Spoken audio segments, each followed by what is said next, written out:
Hey there, welcome back to another video. This time around, it is my review of the 1992 romantic, epic western that is Far and Away. Now, this is a film that I'd seen a couple times growing up as a kid because my mom was a fan of it, but I was not really that into it. I thought it was pretty boring and it just wasn't for me. But I will admit that after revisiting this film and actually watching it as an adult instead of as a kid, I liked it. I wouldn't say that I loved the film, and that's mainly due to the fact that I think it's a little too flawed for me to genuinely consider it to be a classic or a great movie. But there were certain elements of it, though, that I thought were excellent.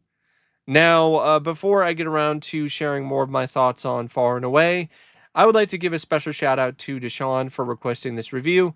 And if there's another film, TV show, or topic that you would like to see me discuss in the future, feel free to donate to either my PayPal or to my Patreon. Link to both is in the video description down below, and I will try to get your request as soon as I possibly can. Now, Far and Away is directed by Ron Howard, who already at the time was one of the best directors in the industry, and honestly, one of my favorite filmmakers in general. Like, he's directed some of my favorite films Backdraft, Willow. He's just a really talented, really skilled director. But this was something very special for Ron because this was a passion project of his. This is something he always wanted to do. He wanted to make a historical Western romance epic centered around the Great Land Rush of the 1800s. And he wanted to, uh, as in essence, make his take on a genre of film that was popular decades prior that he grew up watching. And so what you get here is some really passionate and just absolutely astonishing direction by Ron Howard. The framing of his shots is fantastic. The way that he utilizes wide shots and pans and zooms is equally so.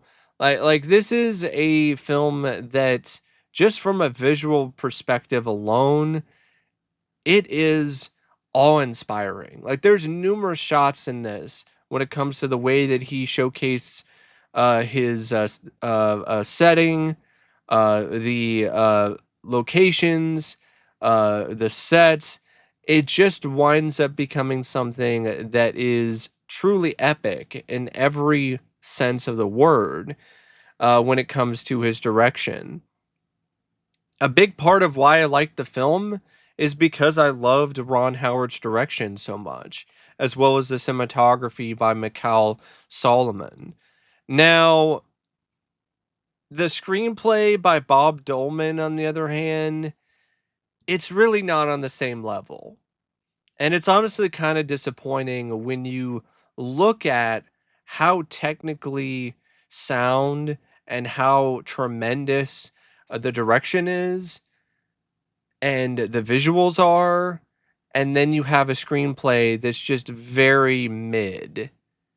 And I think in large part it has to do with the writer. He did work with Ron and Willow. Maybe Willow was something that worked better because it was inspired by a bunch of other stories that had already been written in terms of fantasy or other fantasy films. So there was more to work with and more to glean off of.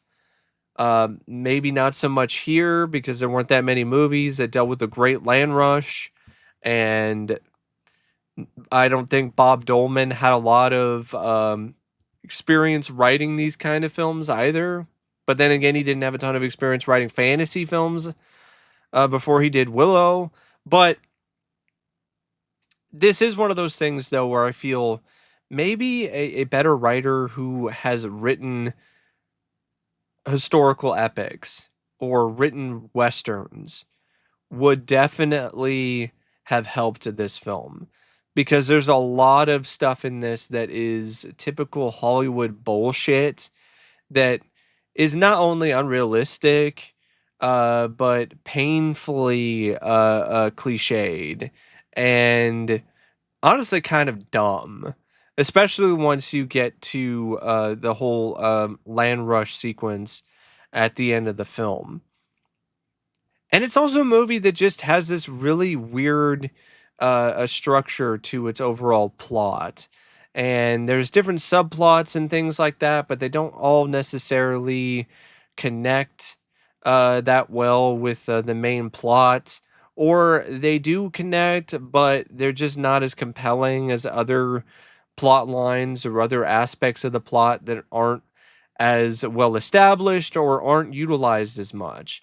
So I will give the screenplay this. I think it does a good job in terms of establishing your characters early on, with Joseph Connolly, and his Donnelly, excuse me, Joseph Donnelly, and Shannon Christie, and her parents, the Christies, who are the Donnellys' landlords.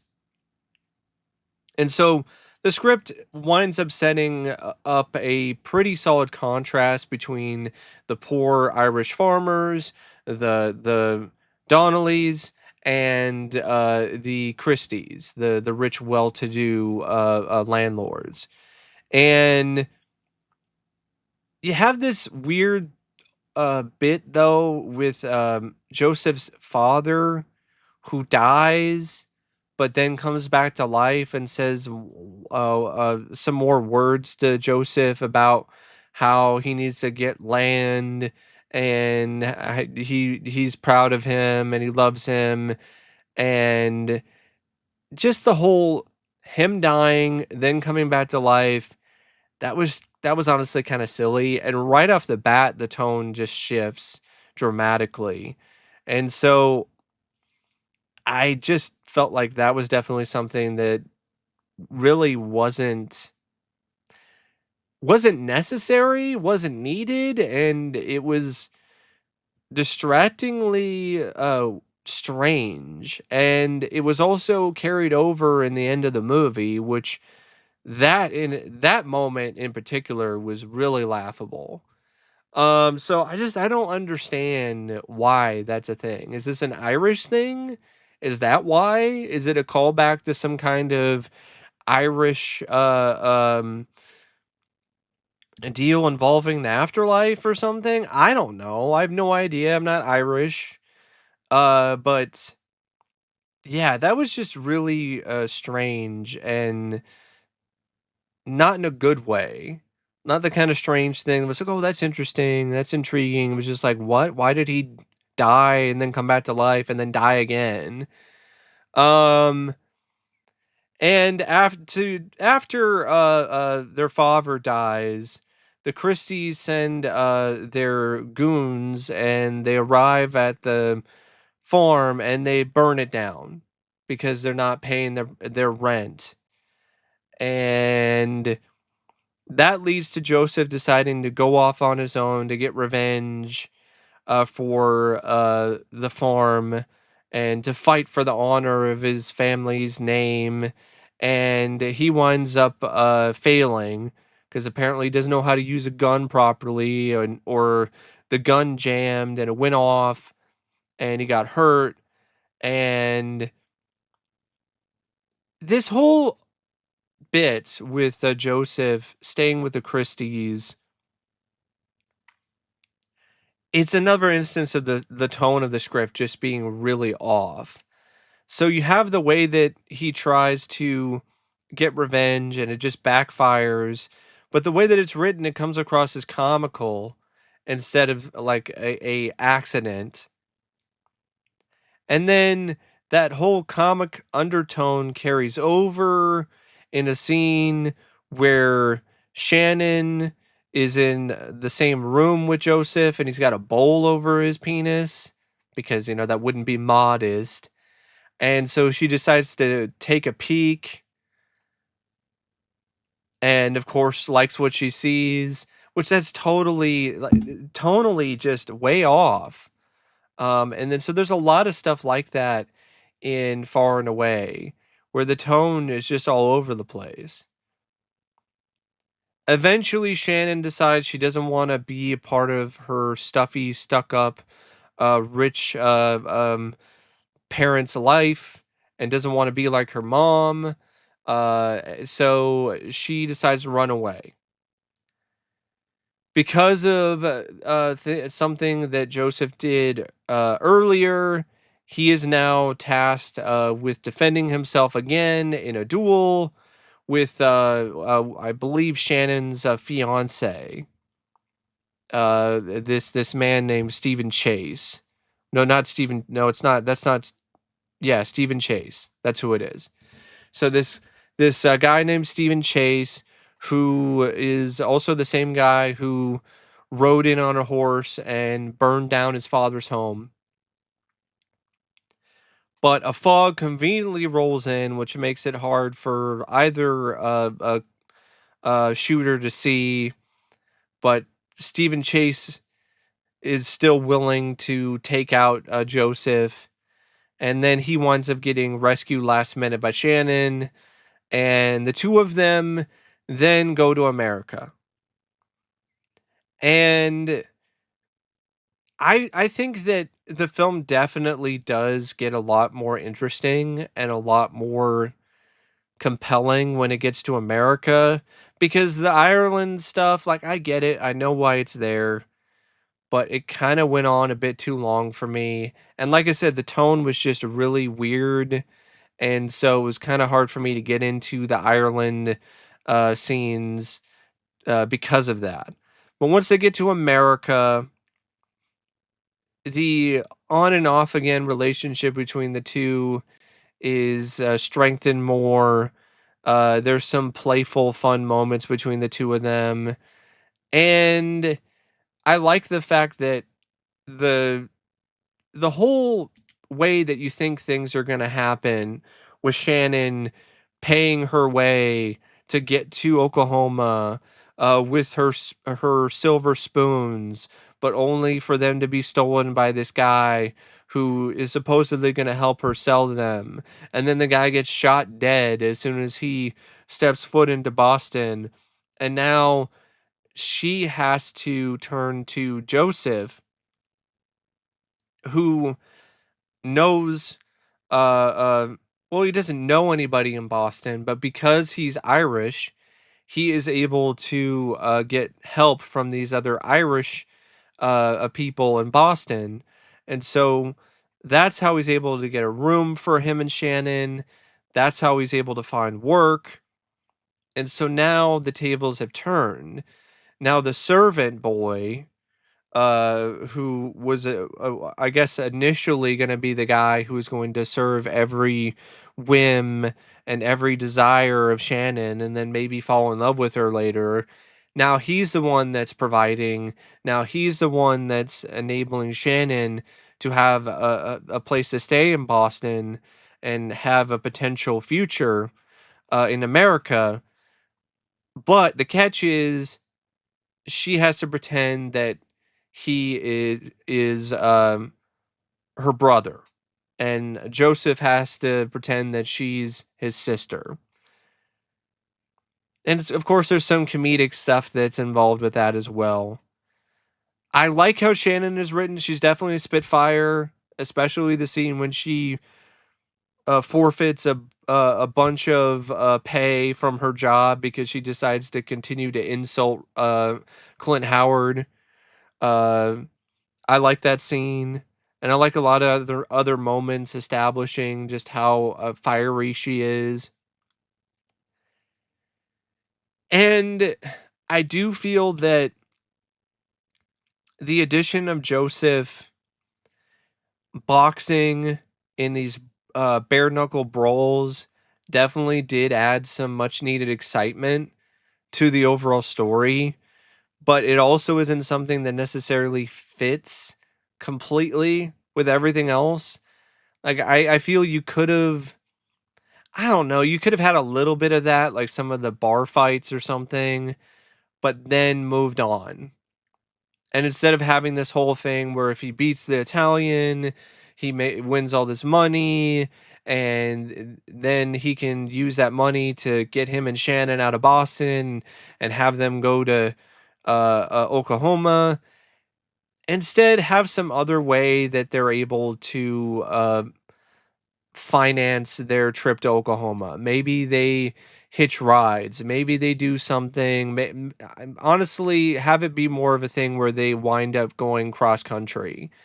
They wind up going from state to state, and doing odd jobs or doing things here and there. Or maybe Joseph. This is what he does. He gets into a bare knuckle brawls in bars and wins bets, and he goes from state to state, and then you get like you get different stuff than just the streets of Boston.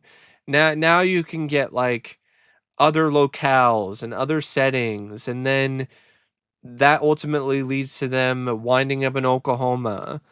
And then you don't have the whole thing with the fiance, which I never really felt was that great to begin with. He's just an asshole, and not even necessarily for any clear reason. He's just a dick. Like even when Joseph brings Shannon back to the hotel after she got shot, when the owner of this mansion that they broke into when they were homeless after Joseph lost the fight against the Italian, he brings her back.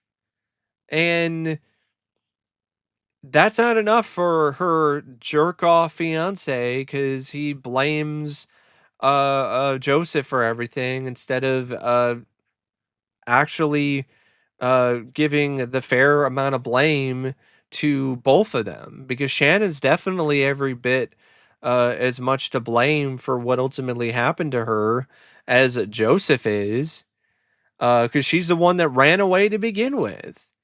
But we can't have a character that's really that well thought out.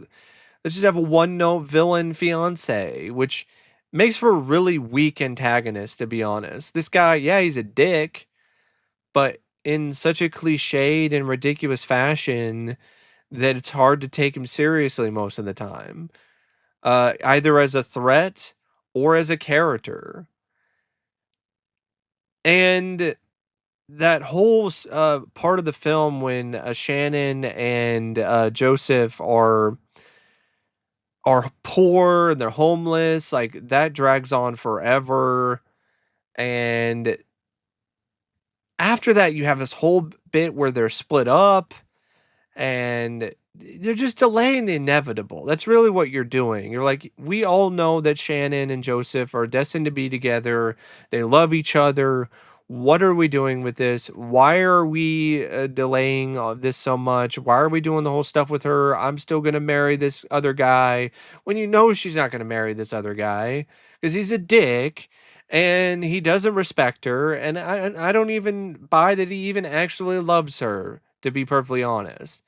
And I don't buy that she loves him.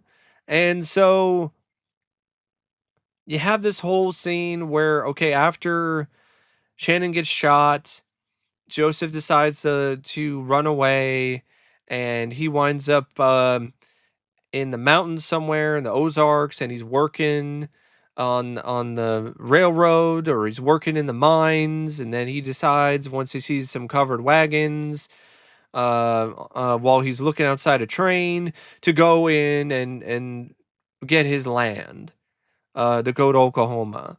And of course, Shannon happens to be there along with her fiance. And then the tone is also really weird here too. There's a lot of comedic bits with a horse. The horse is old, and then the horse dies, and then he's stuck with the horse that is a young buck and is bucking everywhere. And then punches it in the face to get it to calm down. And of course, he he's able to get the reins of the horse in time, and win the race. Well, maybe not win the race, but get the land. And he goes after the land that Shannon and Steven picked out. And you have this other stuff with Shannon's parents too, which is another bit of comedy that just feels out of place. That they're gonna cheat in order to get their land.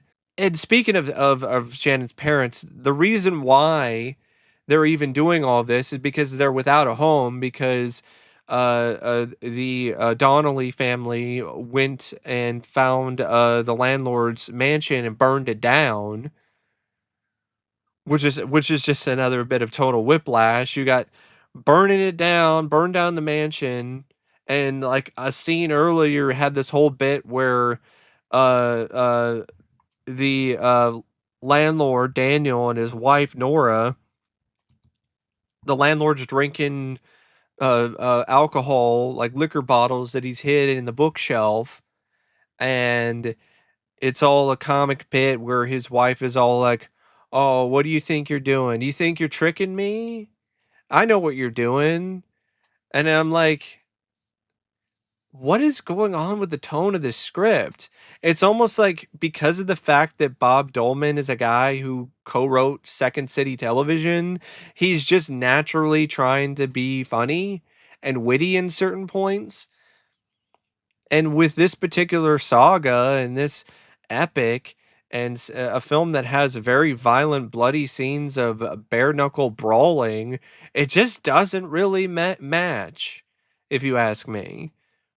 And then you have the whole Lion Rush thing where, yeah, Joseph reins the horse in, and because the horse is young, it outruns everybody. All these other people conveniently crash, and it's definitely a spectacle, that entire sequence. It really is.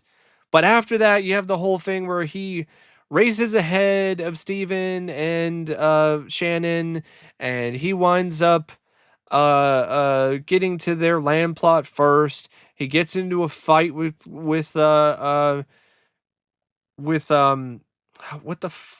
I've just been saying his name this entire time, Steven. He gets in a fight with Steven, and he gets bucked off his horse. He hits his head on a rock. You think he dies, and in fact he does, just like his father did.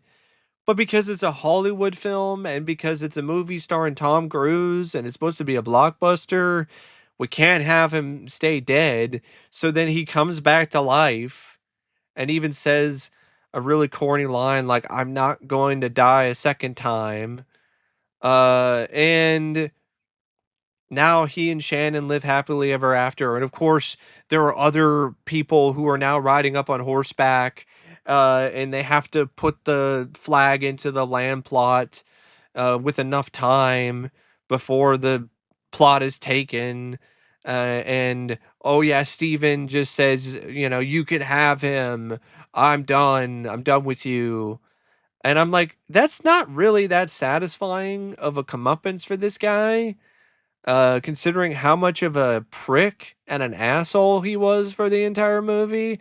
Yeah, you get a bit where he gets punched a few times by Joseph, but like he almost killed Joseph.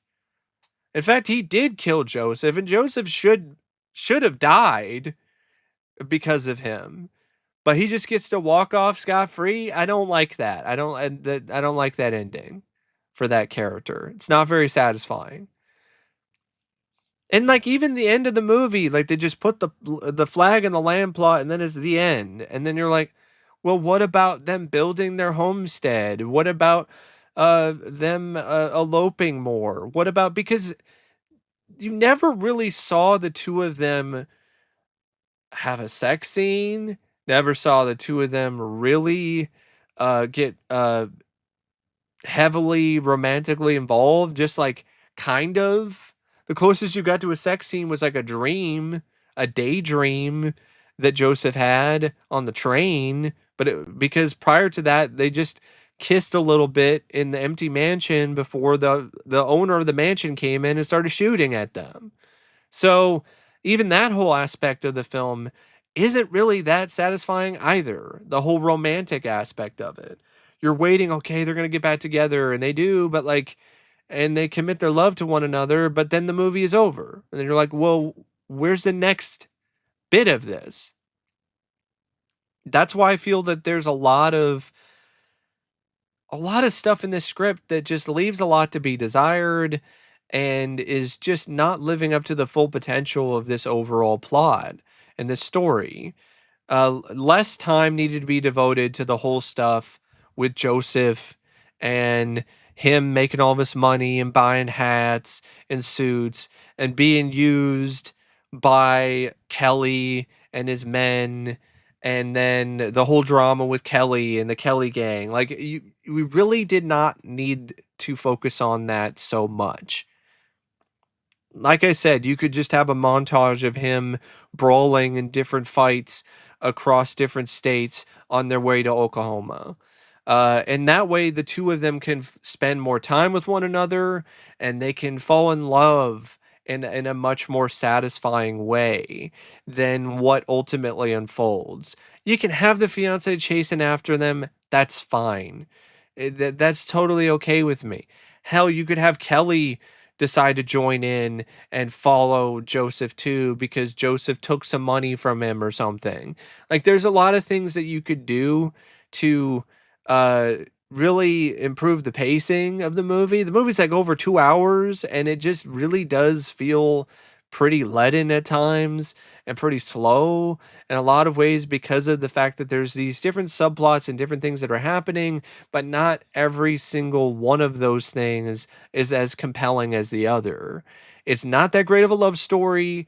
It's not that great of a journey because it stops and starts too much. So, yeah, I just feel that the script is very mid, very mediocre, very meh.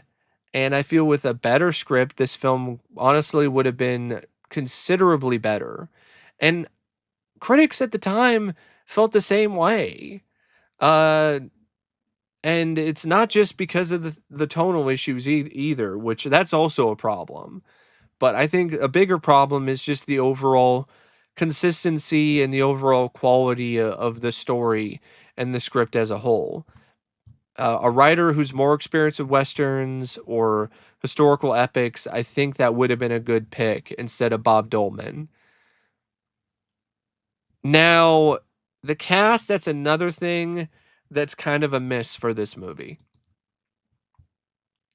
On one hand, the very out of the box casting is part of the appeal of the movie, but on the other hand, it's definitely something that kind of hurts the film because it's hard to really buy into the movie with its two leads being so poorly casted.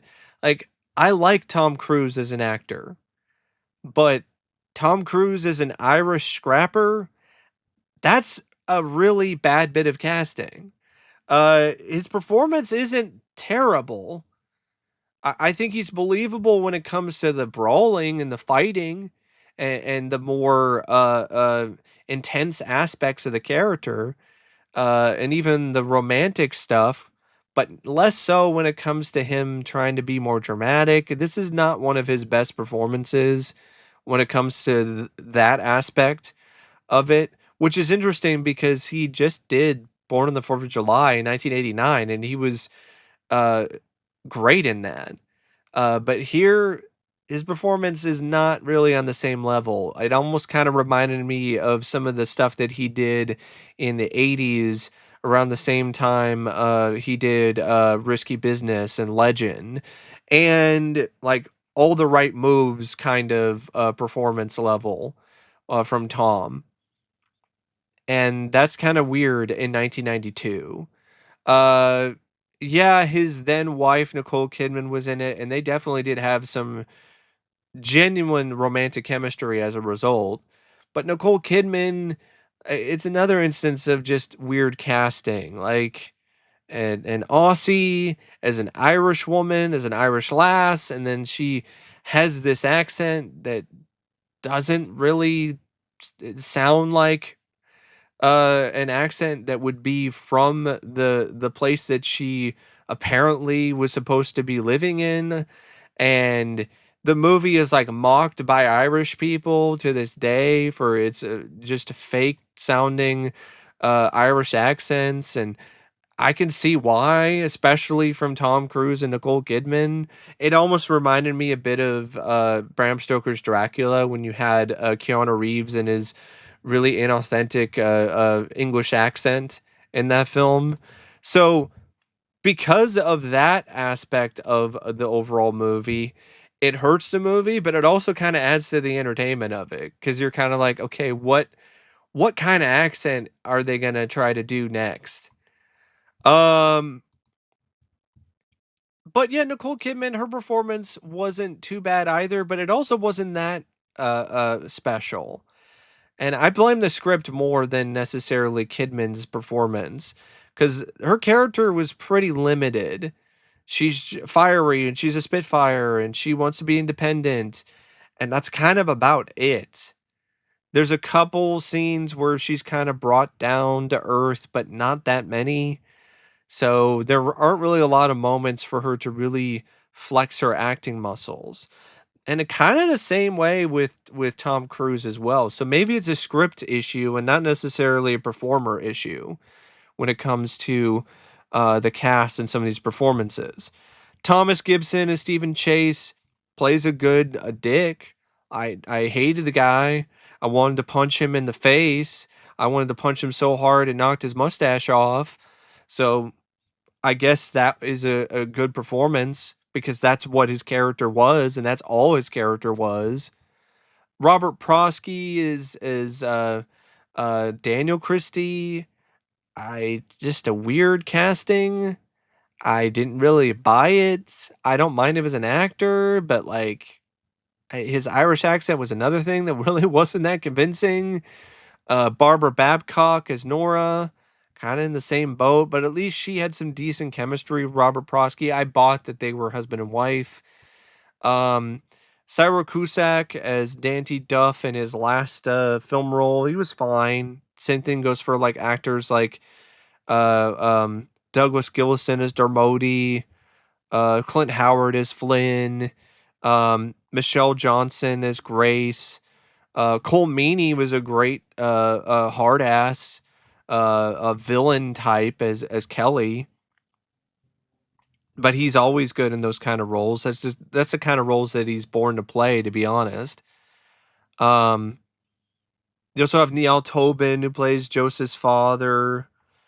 Um, James Jude Courtney, who played Michael Myers in the most recent Halloween trilogy. He's in this as one of the boxers, so that's kind of cool. Like you get to see him before he played Michael Myers. But yeah, the cast, that's another thing that's just kind of a miss for me. Like the performances are equally as hit and miss as the script. And another big part of why the film is just not as good as it could be. Uh Maybe cast some actual Irish actors, or maybe some actors who are at least from the UK. Like, why did it have to be Tom Cruise and Nicole Kidman? And I guess because of the marketing, to make it so it's a hit, but I don't understand why they thought that it was going to be anyway. It's like over 2 hours. It's a historical Western romance. Yeah, it was after Dances with Wolves, but Dances with Wolves was an exception to the rule. And this was something that I feel was definitely going to be a hard sell either way, regardless of who the cast was. So I think it might have been better if you just had like the best actors for the role and not like the best stars. Now, the film from a technical standpoint is just terrific. I mean, the cinematography by Mikel Solomon is spectacular. He went out with a massive bang here because this was his last film that he was a DP on, and it was just a unbelievably dazzling effort by Mikel Solomon. The editing by Daniel P. Hanley and Mike Hill. I also feel was quite good, especially when it comes to the brawling scenes and the great land rush sequence. Um, the music by John Williams, I thought it was wonderful. I thought it was a wonderful score by him. Kind of stumbling on my words a little bit there because there were some pieces in this that kind of left me speechless a bit. I honestly feel this is one of his most underrated scores. You honestly very rarely hear anyone talk about his work in this. And I think that's a shame because his composition here is very sound. It's definitely something that fits the whole tone and the style and the overall setting of the film. Some really nice usage of typical Irish instrumentals, and instruments, as well as some other orchestral work. Uh, it's got some memorable themes. It's a great score. So yeah, it's a film that at the end of the day, I would say that I think is above average, mainly for the direction, for the cinematography, for the music, for the production design, the art direction, the costuming, and for other aspects of the plot that I felt did work, and some performances or at least parts of the performances that I thought were pretty good. But it's a film that is still kind of a little bit of a letdown though, because I feel that if the script was better, if the casting was better, you could have a genuinely great movie instead of just a good movie for what it is. But anyway, that's just my thoughts on Far and Away. And until next time, I'll see you later. See ya.